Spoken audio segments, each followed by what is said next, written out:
নমস্কার, আমি অভিষেক। আমি ইউটিউব চ্যানেলে প্রথম। আমি আগে কখনো ইউটিউব চ্যানেলে এরকমভাবে কোনো দিন পোস্ট করিনি। আর আমার এই নতুন চ্যানেলে আপনাদেরকে সুস্বাগতম। সকলে সাবস্ক্রাইবের জন্য অনুরোধ করে। আমি অনুরোধ করছি না, আপনারা দেখে তারপর বলবেন যে আদৌ জিনিসগুলো ঠিক না ভুল। বেড়াতে যেতে গেলে রুম খুব সুন্দর হওয়া দরকার।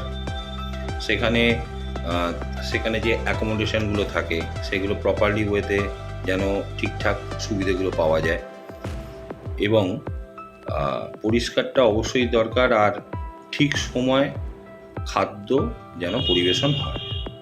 প্রত্যেকটা মানুষের এটাই রিকোয়ারমেন্ট থাকে, এবং বেড়ানোর জন্য যে গাড়িগুলো বুক করা হয় সেগুলো যেন সঠিক টাইমে আসে।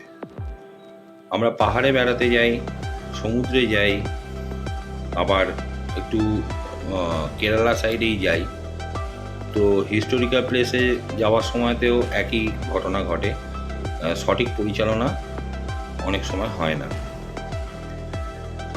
যারা বেড়াতে যাচ্ছেন তারা অবশ্যই নিজেরা সিদ্ধান্ত নিন যে কোনখান থেকে কোনখানে ঘুরবেন, কি কি জিনিস আপনারা ঘুরবেন এবং কোন জায়গায় স্টে করবেন। এইগুলো অবশ্যই কিন্তু আপনাদেরকে একটা লিখিতভাবে নিজেদের মধ্যে কনসাল্ট করে তারপর কোনো ট্যুর প্ল্যানারের কাছে যান।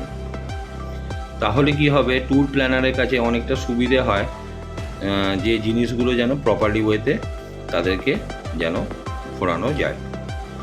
তো বেশিরভাগ এরকম ঘটনা আমার সাথে ঘটেছে, এই কিছুদিন আগেও ঘটেছে।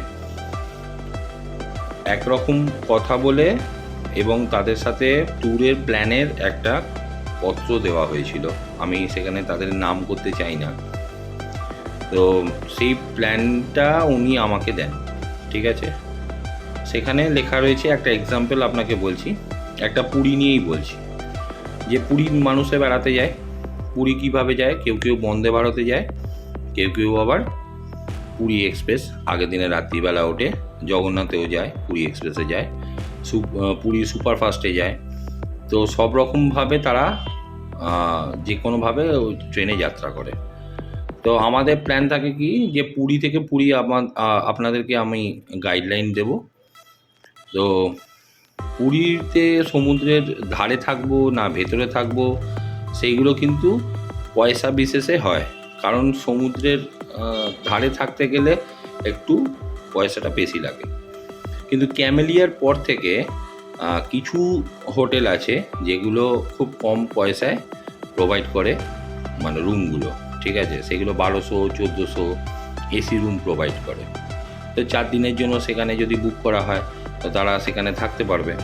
কিন্তু এসি রুমে তো থাকাটা নয় হলো, কিন্তু সমুদ্র সি ফেসিং তো সবসময় পাওয়া যায় না। তো এটা নিয়ে অনেক তর্ক বিতর্ক হয়।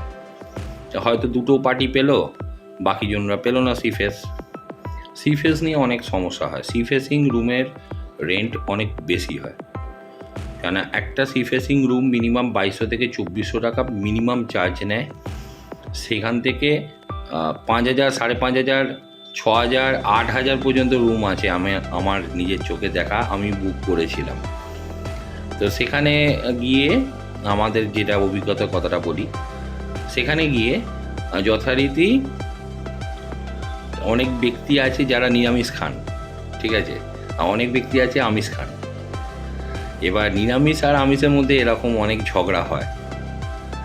প্রথম অবস্থায় ওনারা বলেন না যে আমরা নিরামিষ খুঁজি, পরবর্তীকালে যাওয়ার পর গিয়ে ওখানে বলেন যে আমি নিরামিষ খাবো, তো তোমরা একটু নিরামিষের ব্যবস্থা করে দিও, যেন মাছ না ঠেকে, মাছের কোনো জিনিস যেন তার আইটেমের মধ্যে না আসে, হ্যাঁ, তার সাথে যেন না ঠেকাঠেকি হয়, আঁশ হয়ে যাবে, নিরামিষ থাকবে না, পেঁয়াজ ইউজ করা যাবে না, রসুন ইউজ করা যাবে না। তো আমরা যখন ট্যুর করি সেখানে তো 18 জন, 20 জন, 22 জন, আবার মাঝে মাঝে 12 জনও হয়। তো সেখানে তো রান্না করে খাওয়াতে হয় লোককে। তো উনি আর কি রান্না করেন, কুক। তো সে তো আর দাঁড়িক বাঁদিক তাকায় না, সে কিন্তু নিজের ছন্দে কাজ করে। আর একজন ব্যক্তি মানে তিনি ভদ্রমহিলা, তিনি যেখানে আমাদের রান্না হচ্ছিল, তো সেখানে গিয়ে পেঁয়াজ কাটিং যেখানে হচ্ছে আর কি, পেঁয়াজ কাটা হচ্ছে, সেইখানে গিয়ে দেখেছে পেঁয়াজটা কাটা হচ্ছে একটা মানে বাকেটের মধ্যে, ঠিক আছে, সেখানে রাখছে।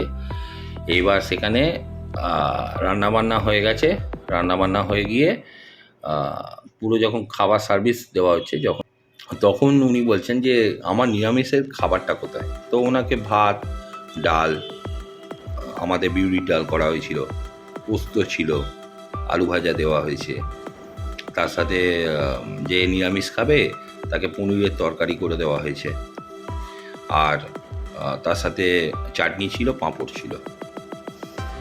এই মেনুতে রীতিমতো উনি বলছেন যে ওটা আঁশ ছিল, কারণ পেঁয়াজটা ওখানে রাখা ছিল, আর উনি যখন রান্না করছিলেন তার পাশে যে মশলাপাতি ছিল সেই মশলাপাতির নাকি ঠেকে ঢুকে গেছে আর কি।